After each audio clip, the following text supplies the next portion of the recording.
이번에 전원합의체 판결은 상관모욕죄 해석을 변경한 거죠. 상관모욕죄에서 말하는 그 밖에 공연한 방법이 일반 모욕죄의 공연이와 같은 것이 아니라는 겁니다.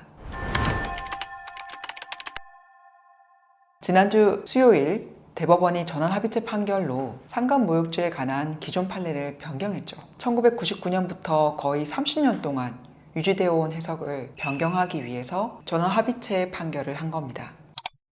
군형법 제64조 제2항을 보면 문서, 도화 또는 우상을 공시하거나 연설 또는 그 밖의 공연한 방법으로 상관을 모욕한 사람은 3년 이하의 징역이나 금고에 처한다라고 되어 있어요. 여기서 계속 문제가 됐던 부분이 바로 그 밖의 공연한 방법이 무엇이냐였습니다. 과거 대법원은 상관모욕죄의 그 밖의 공연한 방법이란 일반 형법상 모욕죄의 공연성과 다르지 않다고 해석을 했었죠.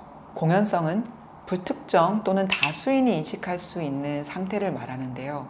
이 공연성이 인정될 수 있는 요건 중에 오랫동안 논란이 되었던 또 다른 개념이 하나가 있죠. 바로 전파 가능성입니다.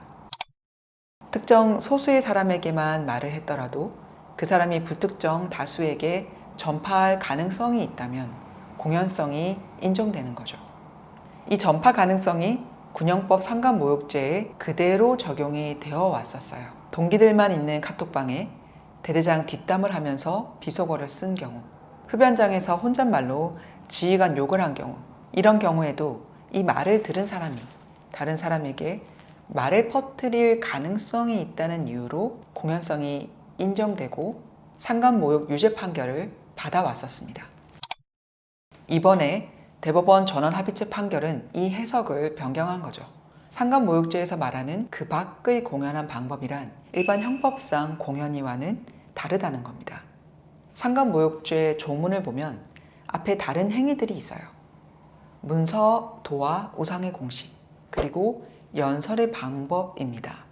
이번 전원합의체 판결은 이 그 밖의 공연한 방법이란 앞서 말한 문서 등의 공식, 연설의 방법, 이것에 상응하는 정도의 것이어야 한다라고 본 거죠. 즉, 형법상 모욕죄의 공연성보다 더 좁게 해석을 해야 한다는 겁니다. 이제 어떤 행동들이 문서, 도화, 우상의 공식, 그리고 연설의 방법에 상응하는 정도의 것이 될지는 앞으로 개개의 사건마다 판단이 이루어져야겠지만 적어도 두 가지 변화가 있을 것으로 예상이 됩니다. 첫째, 전파 가능성 법리를 그대로 적용하기는 어려워졌죠. 소수에게 한 말이 전파될 수 있다는 것만으로는 이젠 군형법상 상관모욕죄를 적용할 수 없습니다. 둘째, 그 발언이 군 위계질서에 미친 영향도 평가 기준이 될 겁니다. 대법원은 이번 판결에서도 군의 특수성을 강조했는데요. 군은 전투에서의 승리라는 본래의 사명을 수행하기 위해 특별한 규율이 요구되고 군형법은 형벌이라는 수단으로 군의 규율을 유지하면서 전투력을 최대한 보존하고 발휘하게 하는 데 궁극적인 목적이 있다는 겁니다. 이 대전제는 지켜져야 한다는 것이죠. 판례가 바뀌었다고 해서 상관모욕이 괜찮아진 건 아닙니다. 여전히 처벌되는 유형이 있는데요. 대표적으로 세 가지가 있습니다. 첫째, 상관면전에서의 모욕입니다. 이건 애초에 상관면전 모욕죄가 별도로 있기 때문에 공연한 방법인지 여부와 무관하게 성립을 합니다. 물론 순정상관, 준상관 모두 포함이 됩니다. 둘째, 부대원들이 보고 있는 가운데 순정상관 앞에서 모욕을 한 경우입니다. 다른 명령 복종 의무가 있는 사람들 앞에서 지휘관 또는 부서장을 모욕하는 건 군 위계질서에 크게 영향을 미치는 행동으로 평가될 가능성이 높죠. 셋째, 이례적인 불만 표출을 넘어서 모욕행위가 계속적으로 반복된 경우입니다. 이런 경우는 표현의 자유를 넘어서 군 조직의 위계질서를 저해하는 행위로 평가될 가능성이 높고 그 밖의 공연한 방법에 해당한다고 판단될 가능성이 높습니다.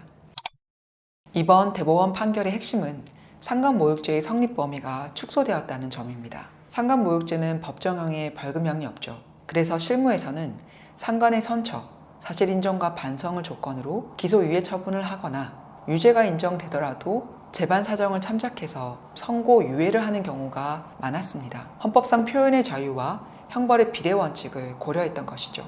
그동안도 끊임없이 논란이 되어 왔던 상간모욕죄의 범위가 이번에 실질적으로 정리가 된 것입니다.